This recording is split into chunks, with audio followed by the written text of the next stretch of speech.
고난과 실패가 사람을 성장시킵니다. 그러나 고난과 실패 자체가 벼슬이 될 수는 없어요. 고난과 실패를 대충 통과하면 더 악해지고 더 간사해질 수도 있습니다. 하나님 앞에서. 하나님과 함께 고난을 통과할 때 고난의 축복이 우리에게 찾아오는 것입니다.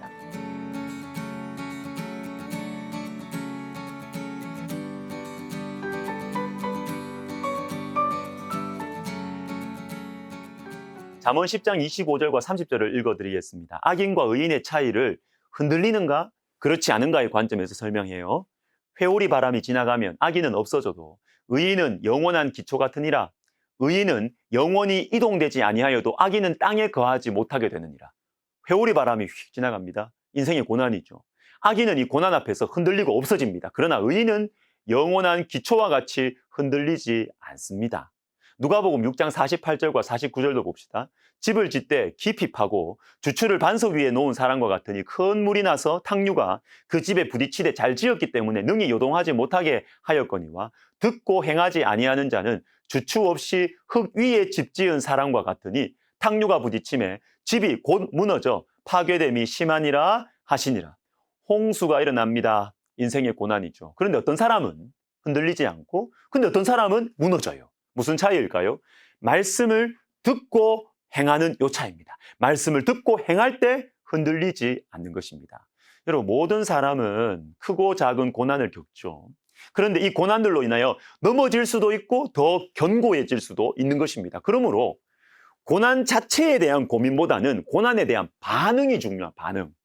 고난을 말씀의 관점으로, 즉 내가 알고 믿고 행하는 말씀의 관점에서 바라보고 해석하면 고난을 통해서 더 견고해질 수가 있는 것입니다. 창세기 13장에 보면 아브라함이 조카 롯에게 땅을 양보합니다. 이전에는 자신의 생명을 위해서 자기 살려고 아내도 팔았던 아브라함, 창세기 12장. 이제는 양보를 해요. 왜요? 이전에 애굽에서 겪은 고난과 실패 때문입니다. 그런데 실패했다고 다 자라납니까? 고생했다고 다 철드나요? 그렇지 않죠.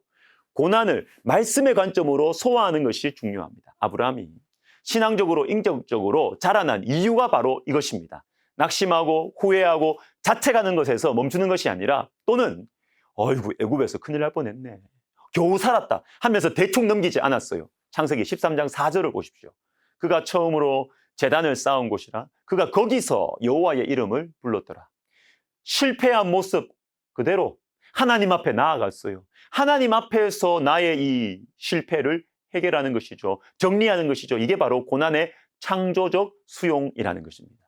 세계적인 공학 교수이면서 청소년 인성교육에도 많은 활동을 하는 이 조벽 교수님이라는 분이 인성이 실력이다라는 책을 쓰는데 이 책에 보면 한 분야의 최고의 자리에 있던 사람들이 한 번의 고난으로 완전히 무너진 경우와 감당할 수 없을 것 같은 인생의 고난을 창조적으로 수용하고 극복한 사람들을 대조시키고 있습니다.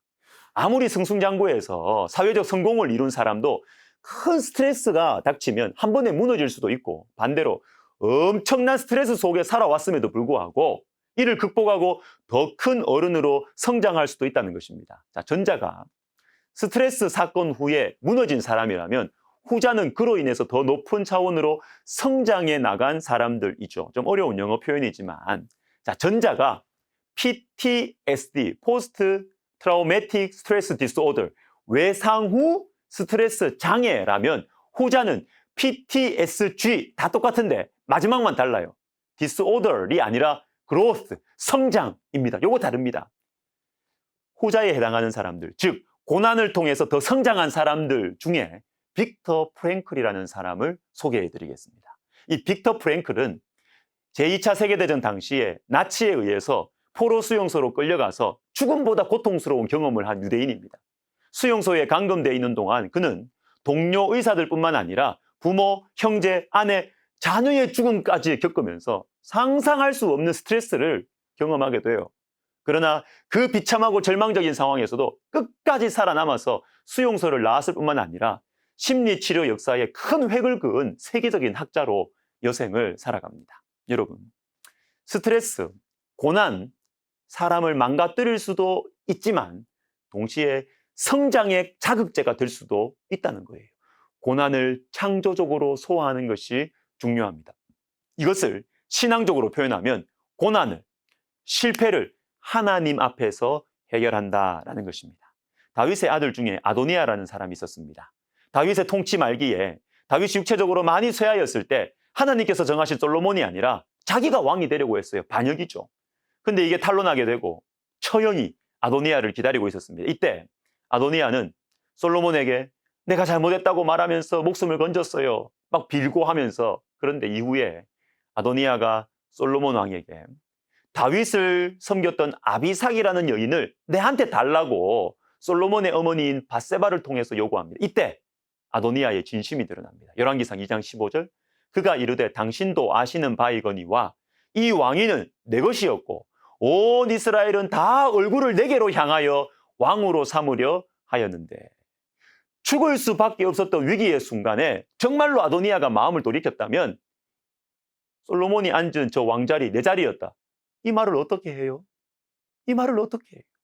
아도니아는요 실패와 위기를 대충 넘긴 거예요. 이것 때문에 아도니아가 죽습니다. 이전에는 다급하니까 힘드니까 빌고 불쌍한 척하면서 대충 넘긴 것이지 하나님 앞에서 진지하게 고난을 해결하지 않았어요. 고난과 실패를 겪었지만 전혀 변하지 않았습니다. 그런데 다윗도 밧세바를 범하는 심각한 죄를 지었습니다. 그런데 똑같지는 않지만 아도니아와 비슷한 상황이 인생 말년에 벌어집니다. 아리따운 여인 아비삭이 가까이에 있었습니다. 그러나 범하지 않습니다. 다시 실패하지 않는 것이죠. 왜 그럴까요? 시편 51편 보소서 주께서는 중심이 진실함을 원하시오니 나를 주 앞에서 쫓아내지 마시며 하나님께서 구하시는 제사는 상한 심령이라. 중심, 상한 심령, 주 앞에서 다윗은 주님 앞에서 이 문제를 해결했습니다. 중심을 보시는 하나님 앞에서 내가 얼마나 심각한 죄를 지었는지를 알고 하나님 앞에 엎드렸던 것입니다. 여러분 바로 이것입니다. 실패와 고난을 하나님 앞에서 해결한다는 말이 바로 이겁니다. 사람들 앞에서 안 보는 척하고 넘어가고 부끄러움 안 당하고 이게 중요한 게 아니라 하나님 앞에서 실패와 고난을 해결하는 것. 여러분 이렇게 할 때 신앙이 자라나는 것입니다. 고난의 창조적 수용 이것이 중요한 것입니다. 기도하겠습니다. 하나님 우리는 살아가면서 고난을 겪습니다. 실패도 합니다. 후회도 합니다.